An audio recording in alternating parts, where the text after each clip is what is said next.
tem os fatores de risco para maior morte súbita em portadores de miocardiopatia hipertrófica. Isso é super importante, a sinergismo de muita gente existe, não é à toa que a gente trabalha junto. Então, o que ele pensa normalmente é o que eu penso e vice-versa, cada um com a sua particularidade, especificidade, mas a gente tem uma sinergia muito grande.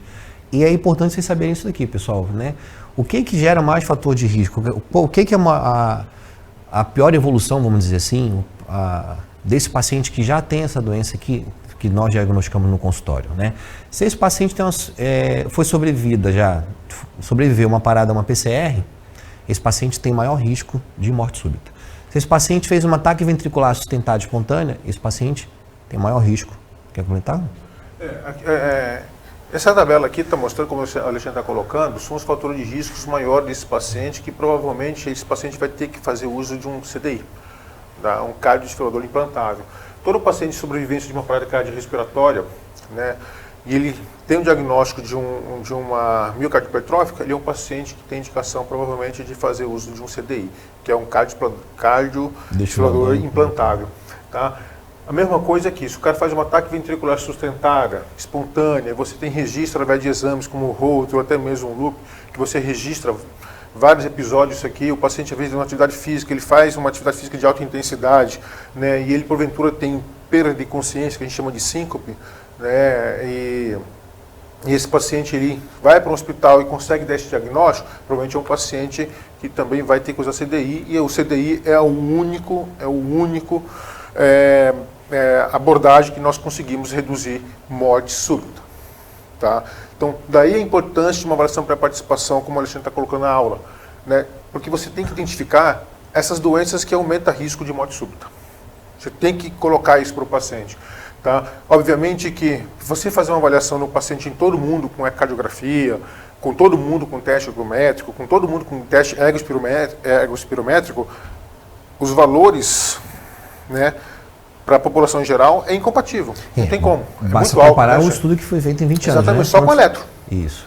Imagine colocar para todo mundo a ecocardiografia, para todo mundo colocar eco avançado, para todo mundo colocar ergospirometria. Isso fica incompatível para uma sociedade conseguir colocar isso. Mas nós estamos falando aqui sobre o que é melhor para o paciente. Não estou falando sobre a diretriz. Estamos falando o que é melhor para o paciente. Então, fazer avaliações para o paciente, quanto mais você tem condições de dar para o paciente informações, é melhor para ele, né, Alexandre? Sim. E aqui são os dados que o Alexandre está falando para vocês, de que são os fatores que, quando presente, aumenta o risco de morte súbita para o paciente. Que tem que estar muito bem atento para esse paciente. E o septic de 30 aqui, milímetro aqui, é um coração bastante hipertrofiado. E a velocidade de um coração, que pode estar hoje com um septic de 15, daqui 2, 3 anos pode estar com 18, pode estar com 19 já de espessura aumentado, que vai aumentando essa velocidade porque é uma doença genética. A gente não tem uma medicação que você consegue controlar isso. Porém, a importância do estudo longitudinal que a gente colocou. Exatamente. Porém, existe uma medicação atual que consegue frear isso aqui. Tá? Isso é uma abordagem para uma outra situação que a gente não vai comentar agora. Que está chegando no Brasil agora, né? Vai chegar, vai ajudar bastante esses pacientes aí. Tá? E aqui, como o Alexandre colocou para vocês, é sobre os fatores menores, risco, mas cabe avaliação quando você identifica, você está numa zona penumbra, né, de avaliação, né, para essa hipertrófica, né? A sociedade, quando fez essa diretriz de 98, ela queria, a ênfase da SBC era estadiar esse paciente, né, dentro dessa enfermidade já estabelecida, porque esse estadiamento é fundamental. Porque vocês têm que imaginar que, às vezes, a descoberta, na maioria das vezes, desse paciente, ele já é um praticante da atividade física. Ele já está na sua modalidade. E informar para ele que ele vai ter que deixar essa modalidade, procurar uma outra modalidade, que normalmente é isso que acontece, é muito complicado. Né? Então, a sociedade vem nos respaldar e vem procurar na evidência, nessa epidemiologia, que ela busca nessa evidência, justamente desse estadiamento. Onde estão os piores pacientes de miocardiopatia hipertrófica, são esses que estão aqui acima, que eu acabei de escrever. Né? Os com menos risco, ou seja, menos, com estadiamento mais favorável, são justamente o que tem uma boa resposta pressórica, né, ao exercício, e são indivíduos com menos de 30 anos, são pacientes que tiveram essa taquicardia ventricular não sustentada, ou seja, foi um evento, como o Luciano falou, onde, dependendo da modalidade dele, do dia a dia, da prática da atividade dele, eu posso até às vezes segurar um pouquinho o CDI, né, que é esse implante desse desfibrilador implantável.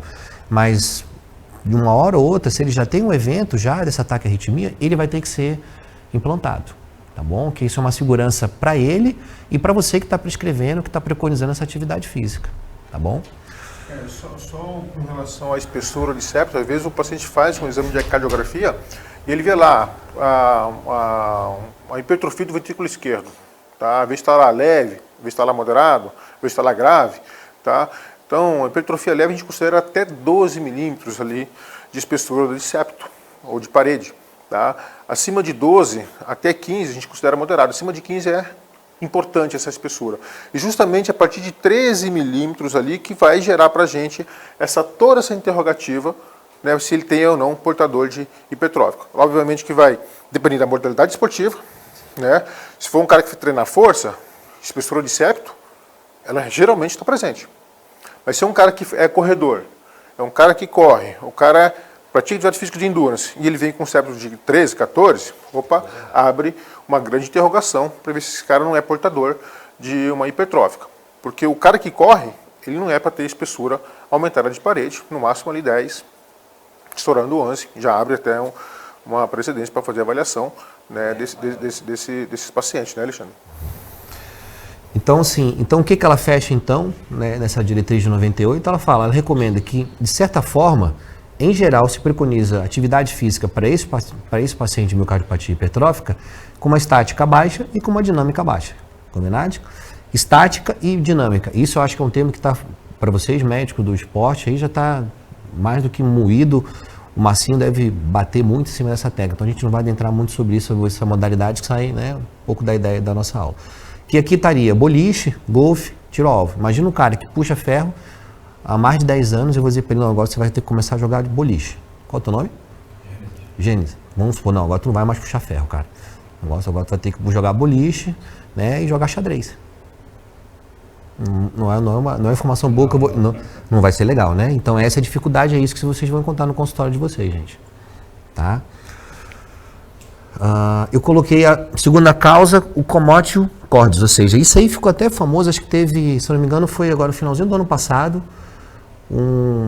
teve na Liga Americana de Beisebol, o pitcher recebeu, a bola passou ali aquele protetor do cara que pega a bola, me esqueci agora o nome do... Enfim, e a bola do beisebol pegou o cara e o cara fez um ataque à arritmia, fez uma parada cardíaca, mas o cara foi salvo, o pessoal já tinha o desfibrilador no local, logicamente nos Estados Unidos, e a evolução foi positiva. Mas assim, o que é o comótio cordis? Nada mais é do que uma estabilidade, ou seja, um trauma não perfurante nessa caixa torácica, tá certo?